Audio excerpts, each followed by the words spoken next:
So hey the guys, we are here with our new video. So आज के video में मैं explain करने वाला हूँ ब्लीच का एपिसोड नंबर 39। तो बिना किसी देरी के आज का ये जो कमाल का एपिसोड है ना भाई लोग, उसको शुरू करते हैं।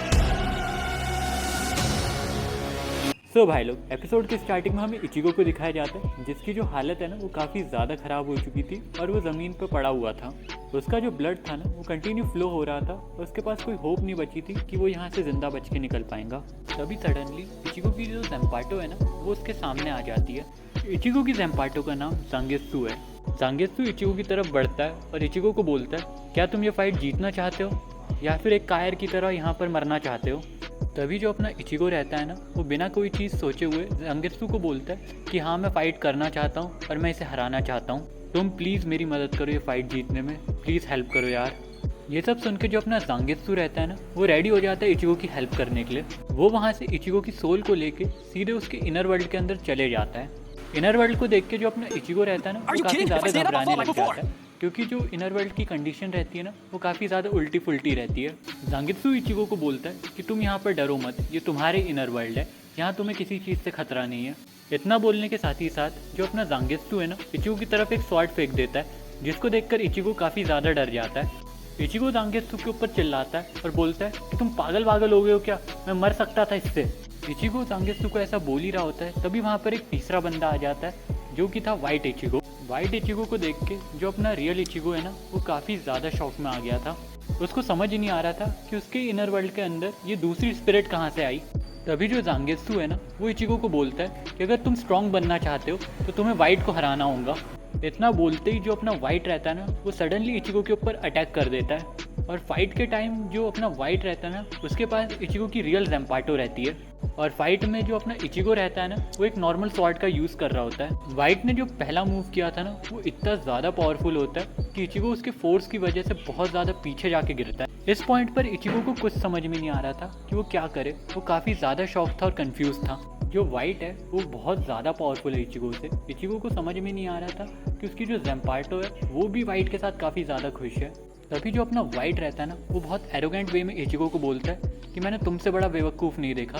तुम्हारे पास इस वर्ल्ड की सबसे पावरफुल ज़ेम्पाटो है, लेकिन तुम्हें उसका सही ढंग से यूज़ करते नहीं आता। तुम कभी ज़ांगेत्सु की असली पावर जान ही नहीं पाए, तुम उसे अंडरस्टैंड ही नहीं कर पाए इचिगो। तुम्हारे लिए ज़ांगेत्सु एक टूल था जिसको तुम हर फाइट में यूज़ करना जानते थे, लेकिन उसकी पावर कभी तुम अंडरस्टैंड ही नहीं कर पाए। ये सब सुन के जो अपने इचिगो भाई रहते हैं ना उनको रियलाइज़ हो जाता है कि उनके पास कितनी ज़्यादा पावरफुल स्वॉर्ड थी। लेकिन अपनी बेवकूफ़ी के कारण इचिगो ने अपनी जो स्वॉर्ड है ना वो खो दी। अब मुझे लगता था कि ये जो स्वॉर्ड है ये एक नॉर्मल स्वॉर्ड है, मुझे नहीं पता था कि ये इतनी ज़्यादा पावरफुल होंगी। तो फाइनली अपने जो इचिगो है ना उसको रियलाइज़ होने लग जाती है उसकी गलती, और उसको उसकी गलती का काफ़ी ज़्यादा पछतावा होने लग जाता है। तभी इचिगो अपने मन में सोचता है कि अब वो ज़ांगेत्सु को कभी नहीं छोड़ेगा, वो ज़ांगेत्सु की रिस्पेक्ट करेगा और उसी को साथ लेके फाइट करेगा, और वो फ्यूचर में कभी भी ज़ांगेत्सु को धोखा नहीं देगा। तभी जो अपना वाइट रहता है ना वो इचिगो के ऊपर सडनली एक मैसिव अटैक कर देता है, लेकिन उन दोनों की जो स्वॉर्ड है ना वो आपस में एक्सचेंज हो जाती है। इससे हमें ये कंफर्म हो जाता है कि जो ज़ांगेत्सु है ना उसने इचिगो को माफ़ कर दिया है। इसी के साथ जो अपना इचिगो है ना उसे रियल वर्ल्ड में वापस से एंट्री मिल जाती है। इचिगो के जाने के बाद जो वाइट रहता है ना वो ज़ांगेत्सु को बोलता है कि उसे अच्छी तरीके से ट्रेन करना है, तुम्हें उसे एक बीस्ट बनाना है। वो इस जगह का किंग है, और जब वो पूरी तरीके से स्ट्रॉन्ग बन जाएगा ना मैं उसकी बॉडी के ऊपर कंट्रोल लूँगा और इस वर्ल्ड के ऊपर राज करूँगा। लेकिन ये जो पूरी बातें हैं ना अपना ज़ांगेत्सु बहुत मैसिव तरीके से इग्नोर कर रहा था। वहीं दूसरी ओर जब अपना ज़ेराकी इचिगो को मारने के बाद वापस लौट रहा होता है उसे इचिगो की हार्ट बीट फील होने लग जाती है। वो काफ़ी ज़्यादा शॉक था। उसने अभी थोड़ी देर पहले ही चेक किया था कि इचिगो मर चुका है, लेकिन इचिगो की हार्ट बीट वापस से स्टार्ट हो गई थी। तभी ज़ेराकी के पीछे से इचिगो खड़ा होता है, और ये जो फ्रेम है ना भाई क्या तगड़ा फ्रेम है यार। Sorry back to explanation. ज़ेराकी पीछे मुड़ के देखता है इचिगो को, और इचिगो के अंदर से उसको एक बहुत ही पावरफुल ऑरा महसूस होने लग जाता है। ज़ेराकी इचिगो को एक स्माइल पास करता है और बोलता है कि अब फाइट में असली मज़ा आएगा। तभी सडनली जो अपना इचिगो रहता है ना वो ज़ेराकी के ऊपर कंटिन्यू अटैक करने लग जाता है और ज़ेराकी की बॉडी में बहुत सारे कट मार देता है। लेकिन ज़ेराकी को उन कट से कोई फ़र्क नहीं पड़ रहा था, उल्टा वो और इचिगो को फोर्स कर रहा था उसके ऊपर अटैक करने के लिए। इचिगो को गुस्सा आता है और वो उसके ऊपर कंटिन्यूस अटैक करना चालू कर देता है। इस बार के जो अटैक थे वो बहुत ज़्यादा ब्रूटल थे। ज़ेराकी की जो बॉडी है ना वो बहुत ही ज़्यादा बैडली इंजर्ड हो गई थी। इतनी बुरी हालत होने के बाद भी जो अपना ज़ेराकी रहता है ना वो कंटिन्यूस हंस रहा होता है। इचिगो उसको कन्फ्यूजन के साथ पूछता है कि मैंने तुम्हें इतना ज़्यादा इंजर्ड कर दिया लेकिन तुम तब भी हंस रहे हो। ज़राकी इचिगो को रिप्लाई में बोलता है कि मरना तो सबको है, मैं आज मरूंगा या तो कल मरूंगा, मैं बस मरने से पहले एक अच्छी तगड़ी फाइट एंजॉय करना चाहता हूँ। इतने ही बोल के जो अपना ज़राकी रहता है ना, वो अपना आई पैच निकाल लेता है। तभी ज़राकी की बॉडी से एक high amount of spiritual pressure निकलने लग जाता है। इतना स्पिरिचुअल प्रेशर देख के सच में लग रहा है इचिगो का भयंकर गंदा कुत्ता बनने वाला है। तभी सीन शिफ्ट होता है, हमें याचिरो को दिखाया जाता है जो कि एक बिल्डिंग के टॉप के ऊपर बैठी थी और वो इचिगो और ज़राकी की फाइट देख रही थी। तभी याचिरो के पीछे एक स्क्वाड 2 का मेंबर आ जाता है। वो याचिरो को बोलता है कि हेड कैप्टन ने सारे कैप्टनों की मीटिंग रखी है। इतना सुन के जो अपनी याचिरो रहती है ना, वो उस मेंबर के ऊपर भड़क जाती है। वो उसकी तरफ गुस्से से देखती है और उसे बोलती है कि मैं अभी ज़राकी की फ़ाइट एंजॉय कर रही हूँ, तो मुझे डिस्टर्ब मत करो। भाई तुम लोग का तो नहीं पता, लेकिन तुमने स्पाइस फैमिली देखा होगा, उसमें जो आन्या थी ना, वो एकदम सेम टू सेम मुझे याचिरो जैसी लगती है यार। बस आन्या थोड़ी स्वीट थी और याचिरो तो खतरनाक ही है भाई, बहुत पावरफुल है ये भी। वापस से सीन ज़राकी और इचिगो की फ़ाइट के ऊपर आ जाता है, जहाँ पर जो अपना ज़राकी रहता है ना, वो इचिगो को एकदम डेथ लेयर से देख रहा होता है और इचिगो की इतने में ही उसकी हालत ख़राब हो जाती है। इचिगो अपने मन में सोच रहा होता है कि मैंने इस पर इतने सारे अटैक करे, मैंने इसे इतना ज़्यादा इंजर्ड करा, लेकिन ये अभी भी अपने पैरों पे खड़ा है और इतना ज़्यादा पावरफुल होकर मेरे सामने खड़ा है। ज़राकी इचिगो को बोलता है कि तुम अभी कंफ्यूज लग रहे हो मुझे, मैं तुम्हारा कन्फ्यूजन दूर कर देता हूँ। मेरा ये जो आई पैच है एक स्पेशल टाइप का आई पैच है, इसे मेरे लिए स्पेशली डिज़ाइन किया गया है। ये मेरे स्पिरिचुअल प्रेशर को दबाने के काम में आता है। ये आई पैच एक नॉर्मल आई पैच नहीं है, ये एक क्रिएचर है जो मेरा स्पिरिचुअल प्रेशर कंटिन्यूस खाता रहता है और मेरी पावर को कंट्रोल में रखता है। लेकिन अब मैंने इसे निकाल दिया है, तो अब मैं अपनी लिमिटलेस पावर का यूज़ कर सकता हूँ। तो इचिगो, अब फाइट में असली मज़ा आएगा। ज़राकी बी लाइक, मैं अगर अपनी जवानी के सुना दूं इससे, ये जो लौंडे हैं मेरे पांव दबाने लगे। तभी इचिगो के पीछे से जांगेत्सु आता है। जांगेत्सु इचिगो को बोलता है कि तुम्हें यहाँ से रोने की आवाज़ आ रही है इचिगो। इचिगो हाँ में मुंडी हिलाता है। जांगेत्सु से बोलता है ये आवाज़ ज़राकी की ज़ेम्पाटो की है। ज़राकी इतना ज़्यादा पावरफुल है कि वो अपनी ज़ेम्पाटो पे भरोसा नहीं करता, वो कभी भी फाइट में अपनी ज़ेम्पाटो का पूरा यूज़ नहीं करता है। सो इसका मतलब ये है इचिगो कि ज़राकी कितना भी पावरफुल हो जाए, जब तक उसके और उसकी ज़ेम्पाटो के बीच में कनेक्शन नहीं है, वो अपनी फुल पावर को यूज़ नहीं कर सकता। तभी इचिगो जांगेत्सु को बोलता है कि मुझे तुम पे पूरा भरोसा है, बस तुम मेरी हेल्प करो। तभी इचिगो की बॉडी से उसका स्पिरिचुअल प्रेशर निकलने लग जाता है। एक दूसरे का स्पिरिचुअल प्रेशर देखकर ये दोनों एक दूसरे के ऊपर अटैक करने के लिए दौड़ते हैं। इचिगो ज़राकी को एक नॉर्मल से ही कट मार पाता है, लेकिन ज़राकी ने अपनी जो तलवार है वो इचिगो के आर पार कर दी थी और इसके बाद इचिगो ज़मीन के ऊपर अनकॉन्शियस होकर गिर जाता है। सो भाई लोग, एपिसोड की स्टार्टिंग में ये होता है कि जैसे कि तुम लोग को याद ही होगा कि लास्ट एपिसोड में इचिगो और ज़राकी की फाइट एंड हो चुकी थी और जो अपना इचिगो है ना, वो काफ़ी ज़्यादा बैडली इंजर्ड हो चुका है, तो वो इसी इंजरी के कारण ज़मीन के ऊपर फेंट हो जाता है। इचिगो को देखकर ज़राकी बोलता है कि आज बहुत टाइम बाद मेरी हार हुई है और मेरी हार का कारण ये बच्चा है, और फिर वो भी अनकॉन्शियस होकर ज़मीन के ऊपर गिर जाता है। तभी वहाँ पर याचिरो आ जाती है और वो इचिगो को थैंक यू बोलती है। वो बोलती है कि थैंक यू इचिगो, तुमने ज़राकी को एक बहुत ही कमाल की फ़ाइट लड़ने का मौका दिया। इचिगो, वाकई में तुम एक स्ट्रॉन्ग पर्सन हो। फिर जो अपनी याचिरो रहती है ना, वो ज़राकी को उठाती है और वहाँ से लेके चली जाती है। फिर सीन शिफ्ट हो जाता है और हमें प्रिजन टावर का सीन दिखाया जाता है, जहाँ पर जो अपनी रुकिया रहती है ना, वो काफ़ी ज़्यादा टेंस लग रही थी क्योंकि इचिगो और ज़राकी की फ़ाइट ख़त्म हो चुकी थी। उसको ये आइडिया था कि इचिगो बहुत ज़्यादा वीक है और वो ज़राकी के सामने टिक नहीं सकता, तो उसको इस बात की चिंता थी कि इचिगो ने ये फ़ाइट सर्वाइव की होंगी कि नहीं की होंगी। फिर वापस से सीन फाइट एरिया पे आ जाता है, जहाँ पर जो इचिगो रहता है ना अपना, वो अनकॉन्शियस हालत में ज़मीन पे वैसे ही पड़ा होता है। तभी उसके पास योरुची आ जाता है और उसकी कंडीशन देखता है। इचिगो को देख के जो अपनी योरुची रहती है ना, वो भी काफ़ी ज़्यादा शॉक रहती है कि उसने ज़राकी की ये जो फाइट है वो सर्वाइव कर ली है। तभी योरुची की बॉडी से एक बहुत ही पावरफुल स्पिरिचुअल प्रेशर रिलीज़ होने लग जाता है और वो इवॉल्व होने लग जाती है। इवॉल्व नहीं, मुझे ट्रांसफॉर्म बोलना चाहिए। तो वो अपने ह्यूमन फॉर्म में आ जाती है। तभी सीन शिफ्ट हो जाता है और वापस से ज़राकी के ऊपर सीन आ जाता है, जहाँ पर ज़राकी को होश आ गया था और जिसको देख के जो अपनी याचिरो रहती है ना, वो काफ़ी ज़्यादा खुश हो गई थी। ज़राकी फिर याचिरो की तरफ देखता है और उससे पूछता है कि क्या इचिगो ज़िंदा है कि मर गया। याचिरो ज़राकी को आंसर देती है कि इचिगो अभी भी प्रोबेबली ज़िंदा है। ये बात सुन के जो अपना ज़राकी रहता है ना, वो काफ़ी ज़्यादा खुश होता है और वो अपने मन ही मन में स्माइल कर रहा होता है, क्योंकि उसे बिलीव था कि इचिगो बहुत ज़्यादा पावरफुल बंदा है और उसको उसके साथ एक और बार फाइट करनी है। ज़राकी की स्माइल देख के जो अपनी याचिरो रहती है ना, वो इरिटेट हो जाती है। वो ज़राकी से बोलती है फाइट तो काफ़ी ज़्यादा अनफेयर थी, आपको दो लोगों से लड़ना पड़ रहा था, एक इचिगो और एक उसकी ज़ेम्पाटो, जबकि आप तो सिंगल लड़ रहे थे उनसे। तभी ज़ेराकी बोलता है, तुम कुछ भी बोलो याचीरू, मैं ये फाइट हार चुका हूँ, लेकिन मैं अगली चांस का वेट कर रहा हूँ याचीरू।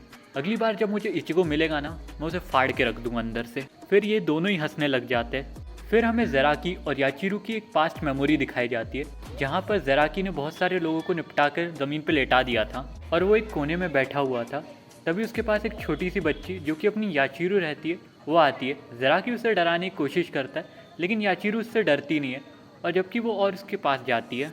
ये सब देख के जो अपना ज़ेराकी रहता है ना, वो याचीरू को अपनी एडॉप्टेड डॉटर बना लेता है। और हमें ये भी पता चलता है कि ज़ेराकी और याचीरू जो इनके नाम है ना, वो इनके रियल नेम्स नहीं है, इनके रियल नेम कोई और है। फिर सीन वापस से प्रेजेंट में आ जाता है, जहाँ पर जो अपना ज़ेराकी रहता है ना, वो अपनी ज़ेम्पाटो उठाता है और उससे पूछता है कि तुम मुझे मेरा रियल नाम बताओ, लेकिन उसकी ज़ेम्पाटो उसे रिस्पॉन्स नहीं करती है। रिस्पॉन्स ना मिलने के कारण जो अपना ज़ेराकी रहता है ना, वो काफ़ी ज़्यादा निराश हो जाता है। तभी जो अपनी याचीरू रहती है ना, वो ज़ेराकी को मोटिवेट करते हुए बोलती है कि तुम्हें ज़ेम्पाटो की ज़रूरत नहीं किसी को हराने के लिए, तुम अकेले ही बहुत ज़्यादा पावरफुल हो और अभी भी तुम सबसे ज़्यादा पावरफुल हो हम सब में से। फिर वापस से सीन शिफ्ट होता है, हमें प्रिजन टावर का सीन दिखाया जाता है, जहाँ पर जो अपने कांजो और हनातरो रहते हैं ना, वो रुकिया का प्रिजन टावर का गेट खोलने की कोशिश कर रहे होते हैं। कांजो रुकिया की आइडेंटिटी को लेके काफ़ी ज़्यादा क्यूरियस था। वो जानना चाहता था कि रुकिया है कौन और इचिगो उसके लिए इतना कुछ कर क्यों रहा है। प्रिजन का गेट खुल जाता है और जैसे ही कांजो रुकिया को देखता है ना, वो काफ़ी ज़्यादा शॉक हो जाता है। कांजो के जो एक्सप्रेशन थे ना, वो सडनली चेंज हो जाते हैं और उसके चेहरे के ऊपर पूरा गुस्सा चढ़ जाता है। हनातरो भी कांजो के एक्सप्रेशन को नोट करता है और उससे पूछता है कि कांजो तुम्हें हुआ क्या है, क्या तुम रुकिया को पहले से जानते हो। तभी कांजो बोलता है कि मैं इस ईवल लड़की को जानता हूँ, ये वही लड़की है जिसने मेरे भाई की जान ली है। ये बात सुन के जो अपना हनातरो रहता है ना, वो काफ़ी ज़्यादा शॉक में रहता है। उसे बिलीव नहीं हो रहा था, उसे लगता था कि रुकिया एक अच्छी लड़की है और वो किसी की जान नहीं ले सकती। तभी रुकिया भी ये बात को एक्सेप्ट करती है और मानती है कि मैंने इसके भाई को सच में मारा है। ये बात सुन के जो अपना कांजू रहता है ना, वो काफ़ी ज़्यादा गुस्सा हो जाता है और वो जाकर सीधे रुकिया की कॉलर को ग्रैब कर लेता है।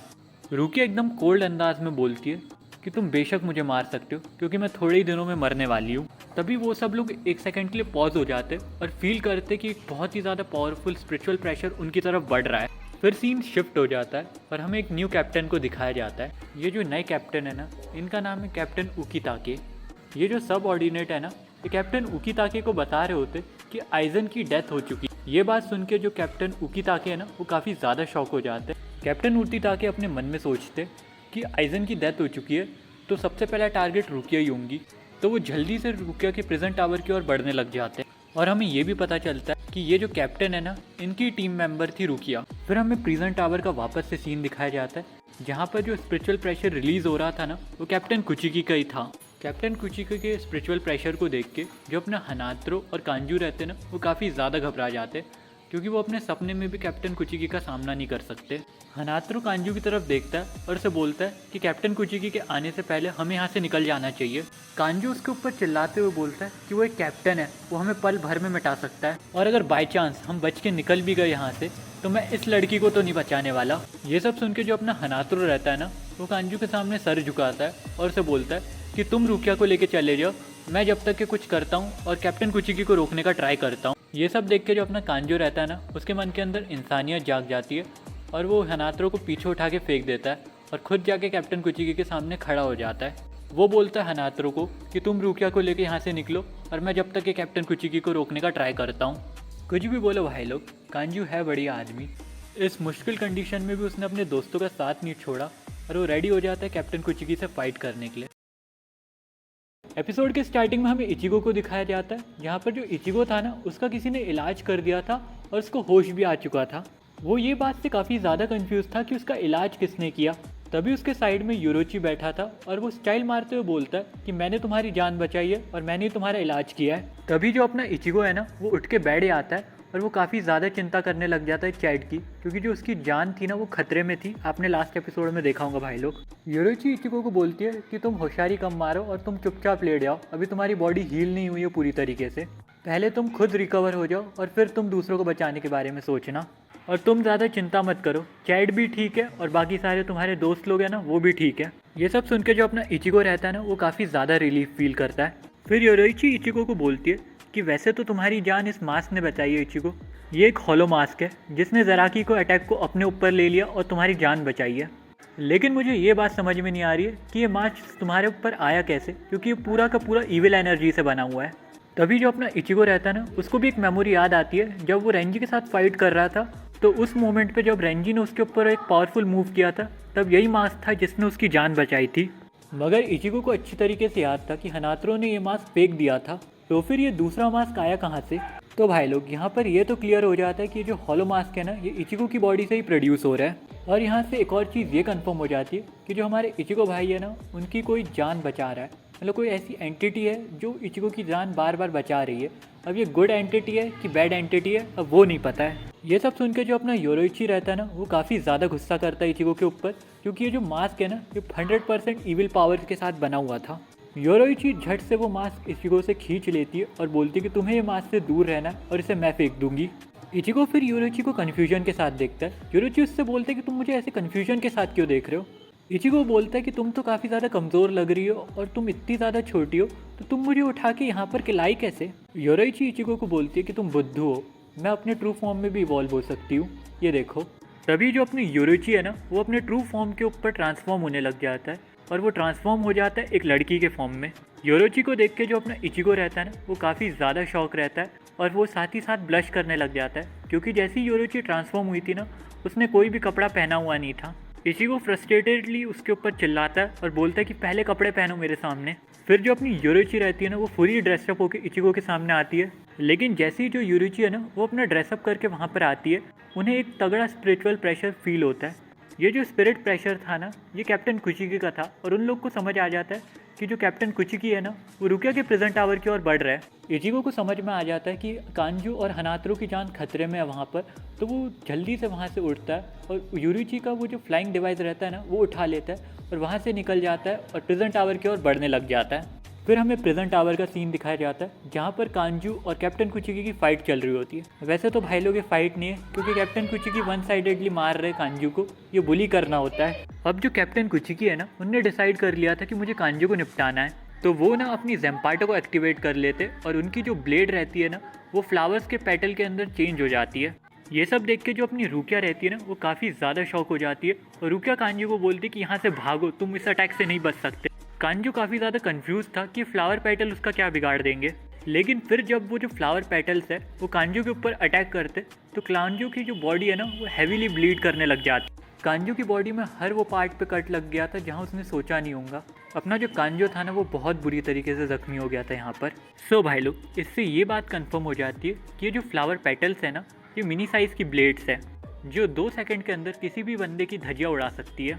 कांजू को निपटाने के बाद जो अपना कैप्टन कुचिकी रहता है ना, वो रुकिया की तरफ बढ़ने वाला होता है। रुकिया की तरफ बढ़ते हुए वो सोच रहा होता है कि मुझे रुकिया और हनात्रो को भी निपटाना होगा यहाँ पर। कैप्टन कुचिकी जैसे ही अटैक करने वाला होता है हनात्रो और रुकिया के ऊपर, तभी वहाँ पर कैप्टन उतिता के आ जाता है, जो कैप्टन कुचिकी के अटैक को रोकता है और उसे बोलता है कि तुम्हें उन्हें मारने की कोई ज़रूरत नहीं है। दोनों कैप्टन कुछ और बोल पाते, तभी उन्हें एक बहुत ही पावरफुल स्पिरिचुअल प्रेशर महसूस होता है। ये जो स्पिरिचुअल प्रेशर था ना, ये कैप्टन लेवल का स्पिरिचुअल प्रेशर था। ये दोनों ही कैप्टन शॉक हो जाते इतना स्पिरिचुअल प्रेशर देख के, क्योंकि इन दोनों को ही पता था कि हमारा स्पिरिचुअल प्रेशर नहीं है। तभी यहाँ पर इचिगो की एंट्री हो जाती है और इचिगो को देख के ये दोनों ही शॉक हो जाते हैं कि ये बंदा है कौन। इचिगो वहाँ पर बहुत ही ज़्यादा स्टाइलिश वे में एंट्री लेता है और सीधा जाके रुकिया के सामने खड़ा हो जाता है और उसे एटीट्यूड दिखाते हुए बोलता है कि मैं तुम्हारी यहाँ पर जान बचाने आया हूँ, तो कुछ रोने धोने की ज़रूरत नहीं है और मुझे थैंक यू मत बोलना इस चीज़ के लिए। ये सब सुन के जो अपनी रुकिया रहती है ना, वो भी इचिगो के ऊपर चटक जाती है और इचिगो के साथ झगड़ने लग जाती है। फिर सडनली जो कैप्टन कुचिकी रहता है ना, वो इचिगो के ऊपर अटैक कर देता है, लेकिन इचिगो बड़े आराम से उनके अटैक को रोक देता है। इचिगो के डिफेंस को देखकर जो अपना कैप्टन कुचिकी रहता है ना, वो काफ़ी ज़्यादा शॉक हो जाता है। उसे यकीन नहीं हो रहा था कि इचिगो इतना ज़्यादा पावरफुल हो गया है। फिर इचिगो और जो कुचिकी है ना, उन दोनों के बीच में एक फ़ाइट चालू हो जाती है। इचिगो और जो कुचिकी है ना, उनकी फ़ाइट को लेकर रुकिया काफ़ी ज़्यादा टेंशन में थी। रुकिया को लगता था कि इचिगो बहुत ज़्यादा वीक है और वो कैप्टन कुचिकी के अटैक्स को नहीं झेल पाएगा। इनफैक्ट उसको लग रहा था कि इचिगो 2-3 मूव के अंदर ही हार जाएगा और शायद तक कि ये फाइट सर्वाइव नहीं कर पाएगा। कैप्टन कुचिकी वापस से अपनी ज़ेम्पाटो को एक्टिवेट करने वाले होते, लेकिन तभी वहाँ पर योरोइची आ जाता है और वो सील कर देती है उसकी ज़ेम्पाटो को। फिर जो अपनी योरोइची रहती है ना, वो ऐसा एक्ट करने लग जाती है कि कैप्टन कुचिकी उसके सामने कुछ है ही नहीं, वो तो एक छोटा बच्चा है उसके सामने।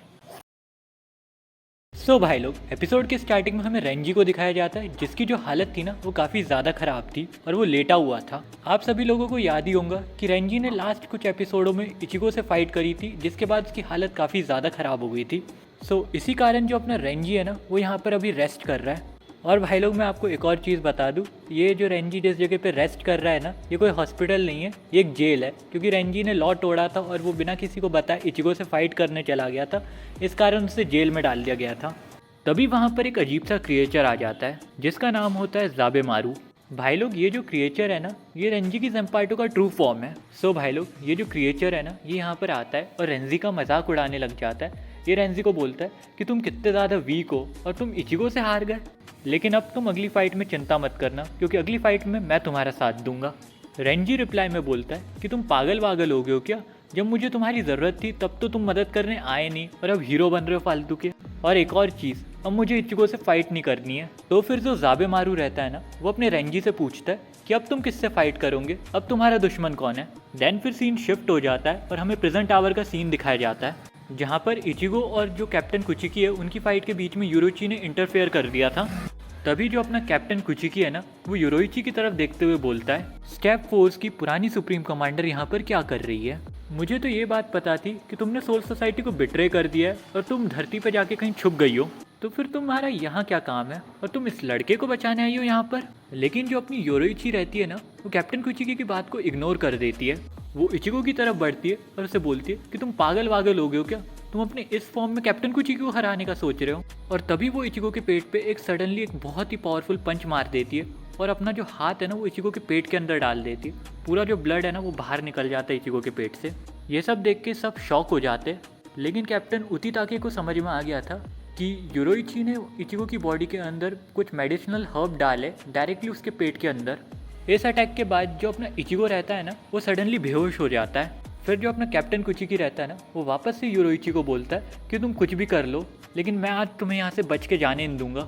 यूरोइची स्टाइल मारते हुए बोलता है कि तुम्हारे अंदर दम है मुझे रोकने का, और ये बात अपने दिमाग में रखना कि आज तक तुम मुझे कभी पकड़ नहीं पाए हो, तो देखते आज पकड़ पाओगे कि नहीं। फिर जो यूरोइची रहती है ना, वो सडनली इचिगो को वहाँ से उठाती है और वहाँ से भागने की कोशिश करती है, लेकिन जो अपना कैप्टन कुचिकी था ना, वो भी कुछ कम नहीं था और वो भी अटैक कर देता है यूरोइची के ऊपर। लेकिन जो अपनी यूरोइची थी ना, उसकी स्पीड कुछ ज़्यादा ही थी, वो हर मूव से बच रही थी। लेकिन कैप्टन कुचिकी का एक मूव उसे हिट करता है और उसकी बॉडी से भी ब्लड निकलने लग जाता है। लेकिन फिर हमें ये पता चलता है कि वो एक छलावा था यूरोइची का और यूरोइची पीछे से पहले ही निकल चुका था। यूरोइची उस टावर के ऊपर जाके बोलती है कि तुम मुझे बस 3 दिन का वक्त दो, मैं इस लड़के को तुम्हारे लेवल जितना बना दूंगी और फिर तुम इससे जितना चाहो उतना फाइट कर लेना। और अगर तुमने अभी भी हार नहीं मानी है तो तुम अभी भी मुझे पकड़ सकते हो, लेकिन मैं तुम्हें बता दूं कि तुम फ्लैश मास्टर यूरोइची को अभी भी नहीं हरा सकते हो। ये सब देख के जो अपना कैप्टन कुचिकी था ना, वो काफ़ी ज़्यादा इरिटेट हो जाता है और वो गुस्से में वहाँ से जाने लग जाता है। कैप्टन उतिताके उसके मज़े लेते हुए बोलता है कि तुम तो यहाँ रुकिया को मारने आए थे, तो अब क्या हुआ?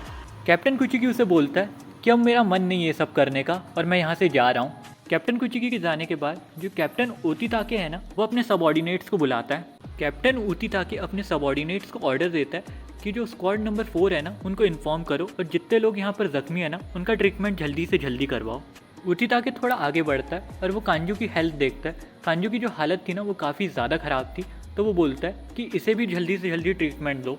मुझे लगता है कि अभी आइजन की डेथ हो चुकी है और हमें इनसे कुछ क्लू मिल सकता है, तो तुम जल्दी से जाओ और इनकी जान बचाओ और फिर हम इनसे कुछ पूछेंगे। हनात्रो जो था ना, वो कैप्टन उतिताके को काफ़ी ज़्यादा कन्फ्यूजन के साथ देखता है और उससे पूछता है कि आप हमारी मदद क्यों कर रहे हो, जबकि हमने तो काफ़ी सारे रूल ब्रेक किए। कैप्टन उतिताके बोलता है कि किसने कहा मैं तुम्हारी मदद कर रहा हूँ, मैं तो मेरी प्यारी सबऑर्डिनेट के दोस्तों की मदद कर रहा हूँ। भाई कहना क्या मतलब हुआ इससे? इनडायरेक्टली तो तू उनकी मदद कर रहा है ना। देन फिर सीन शिफ्ट हो जाता है और हमें ओरियो और ओरेहिमे को दिखाया जाता है, जहाँ पर हमें दिखाया जाता है कि ये दोनों ने अपने कपड़े बदल लिए थे और जो सोल सोसाइटी के सबऑर्डिनेट्स होते हैं ना, उनके कपड़े पहन लिए थे।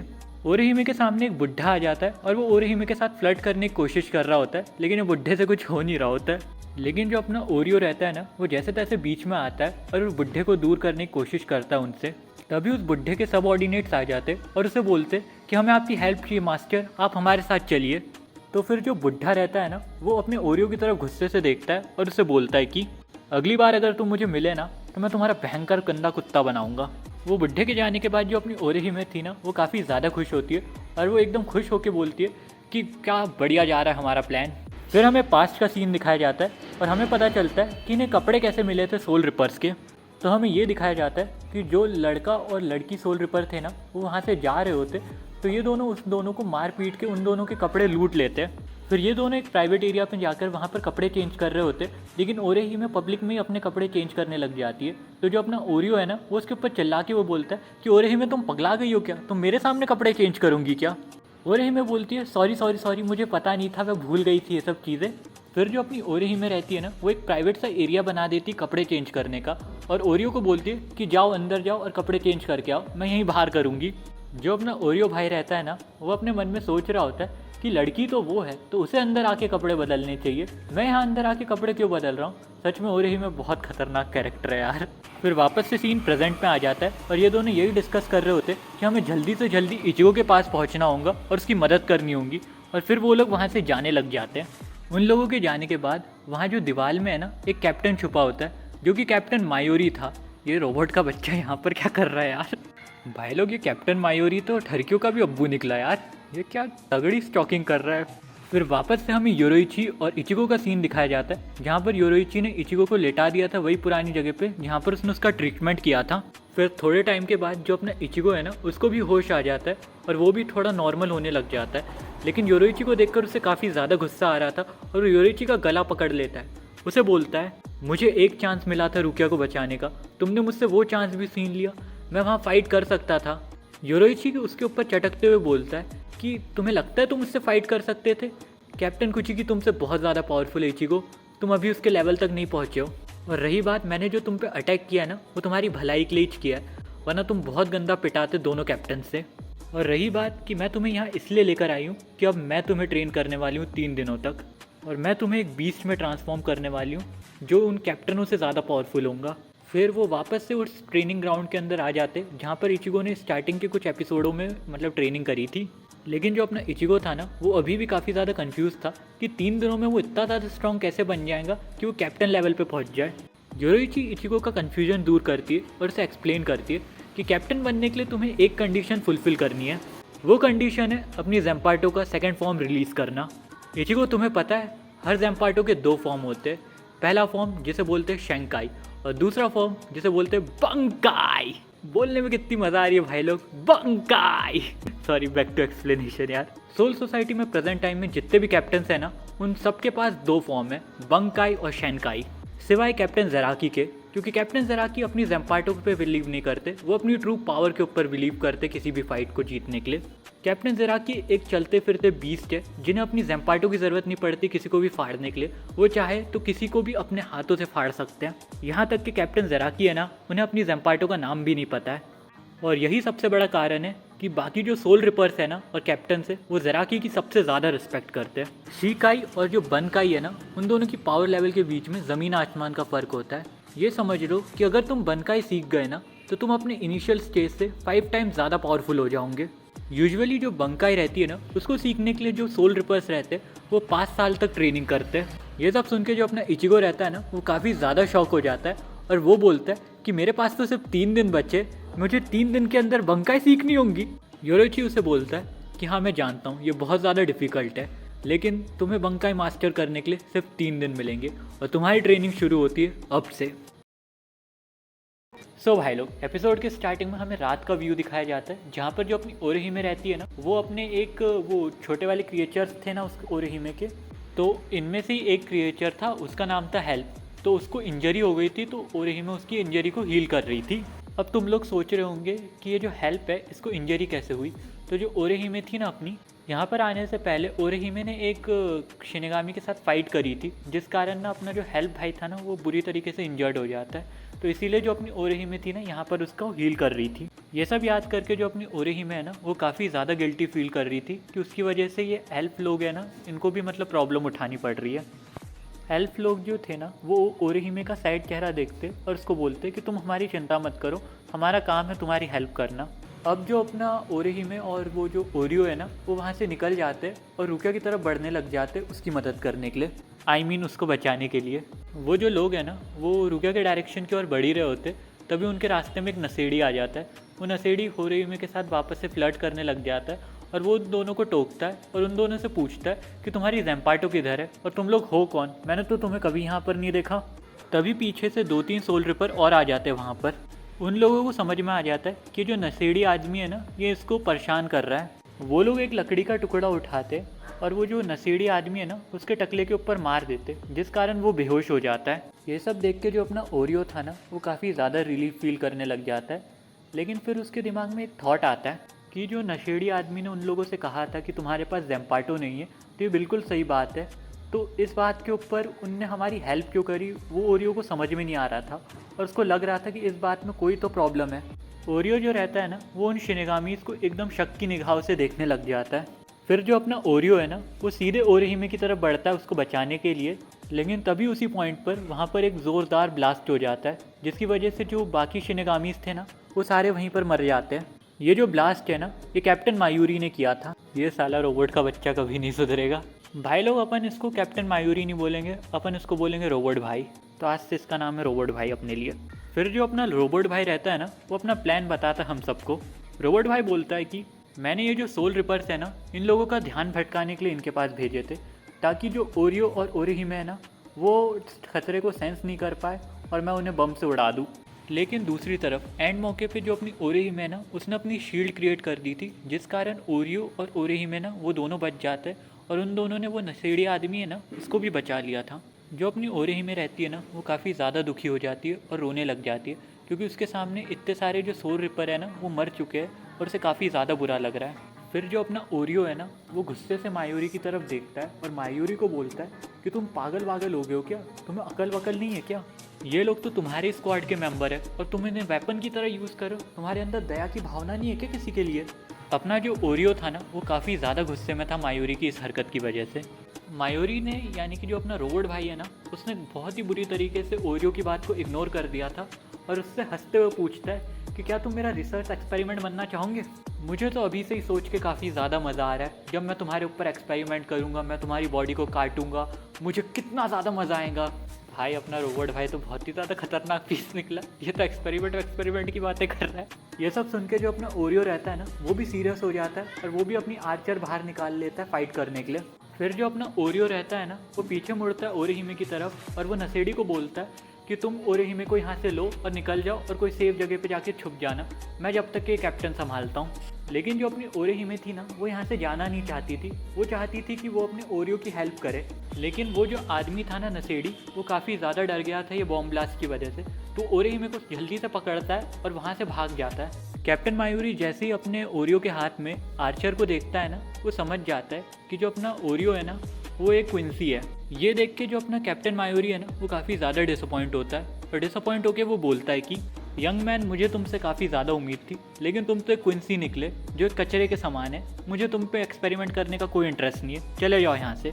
और मैं तुम्हारी जानकारी के लिए बता दूँ कि मैं क्विंसीज़ पे पहले एक्सपेरिमेंट कर चुका हूँ और मैं गलत नहीं था, क्योंकि तुम कचरा ही हो। ये सब सुन के जो अपना ओरियो रहता है ना, वो काफ़ी ज़्यादा गुस्से में आ जाता है। लेकिन जो मायूरी रहता है ना, वो ओरियो को पूरी तरीके से इग्नोर कर रहा था और वो ओरिहिमे की तरफ एक अटैक कर देता है। लेकिन जो अपना ओरियो था ना, वो काफ़ी ज़्यादा गुस्से में था और वो एक ही अटैक से उसके पूरे रोबोटिक आर्म है ना, उसको डिस्ट्रॉय कर देता है। लेकिन इस अटैक का कैप्टन मायूरी पे कोई फ़र्क नहीं पड़ता है, क्योंकि वो एक वापस से इंजेक्शन ठोक लेता है और उस इंजेक्शन की वजह से उसका जो हाथ है ना, वापस से हील हो जाता है। वहीं जो दूसरी ओर जो अपनी ओरिहिमे रहती है ना, वो वापस जाना चाहती थी ओरियो की मदद करने के लिए, लेकिन नशेड़ी की ग्रिप बहुत ज़्यादा टाइट थी और वो उसे पकड़ के ले जा ही रहा होता है। ओरिहिमे बहुत ट्राई करती है उसकी ग्रिप से बाहर निकलने का, लेकिन ओरिहिमे निकल नहीं पाती है। फिर जो अपनी ओरिहिमे रहती है ना, वो उसके शोल्डर के ऊपर बाइट कर देती है और उसकी ग्रिप से निकलने की कोशिश करती है। ये सब देख के जो अपना नशेड़ी आदमी रहता है ना, वो काफ़ी ज़्यादा इरिटेट हो जाता है और वो ओरिहिमे को नॉकआउट कर देता है, जिस कारण जो अपनी ओरिहिमे रहती है ना, वो बेहोश हो जाती है। वहीं दूसरी तरफ जो अपना कैप्टन मायूरी है ना, उसने अपनी ज़ैम्पाटो को रिलीज़ कर दिया था और उसकी ज़ैम्पाटो कुछ अजीब सी दिख रही है। कैप्टन मायूरी और ओरियो की फ़ाइट स्टार्ट होने ही वाली होती है, तभी जो लेफ्टिनेंट नैनो रहती है ना, वो अपने ओरियो के ऊपर अटैक कर देती है और साथ ही साथ वो उसे कस के पकड़ लेती है। ये जो लेफ्टिनेंट नैनो है ना, ये वही लड़की है जो अपने रोबोट भाई है ना, उसके पीछे पीछे घूम रही थी।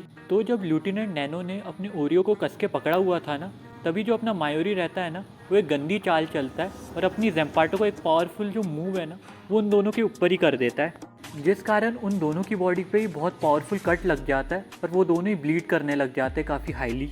ओरियो जो था ना वो मायूरी की हरकत देख के काफ़ी ज़्यादा शॉक हो जाता है और उसको समझ नहीं आ रहा होता कि आदमी पागल वागल है क्या, ये अपने टीम मेंबर के बारे में नहीं सोच रहा है। फिर जो अपना मायूरी रहता है ना वो ओरियो को छोड़ता है और सीधे ननाओ की तरफ चले जाता है और उसी लाती लात से मारने लग जाता है। उसके ऊपर वो चिल्लाते हुए बोलता है कि मैंने तुम्हें एक काम दिया था वो भी तुमसे नहीं हुआ। फिर जो अपना मायूरी है ना वो अपने ओरियो की तरफ देखता है और बोलता है कि ओ तुम्हारे शोल्डर के ऊपर कट लगा है। मेरी जो ज़ैम्पाटो है ना वो काफ़ी ज़्यादा स्पेशल है। इस ज़ैम्पाटो का कट जिस भी बॉडी पार्ट पे लगता है ना उस एरिया के जो ऑर्गन्स है ना वो अपना काम करना रोक देते हैं। इसका मतलब ये है कि अब तुम्हारे राइट आर्म के ऊपर कट लगा है, यानी कि अब तुम अपना राइट आर्म यूज़ नहीं कर सकते हो। होता भी ऐसे ही है, अब ओरियो जो है ना वो अपना राइट आर्म को यूज़ नहीं कर पा रहा होता है और तुम है ना अपनी चिंता अपनी जेब में रखो। तुम नैनो के लिए ज़्यादा दयालु होने की कोशिश मत करो। नैनो मेरी क्रिएटेड एक रोबोट है, वो ना तो ह्यूमन है ना तो एक सोल है, वो एक रोबोट है। तो मेरी मर्ज़ी होगी कि मैं उसे किस तरीके से ट्रीट करता हूँ। ये सब सुन के जो अपना ओरियो रहता है ना वो काफ़ी ज़्यादा गुस्से में आ जाता है और वो काफ़ी ज़्यादा शौक रहता है कि इस बंदे के अंदर इंसानियत नाम की चीज़ नहीं है। लेकिन जो कैप्टन मायूरी रहता है ना वो अपनी तारीफ़ों के पुल बांध रहा होता है और अपनी होशियारी में रहता है।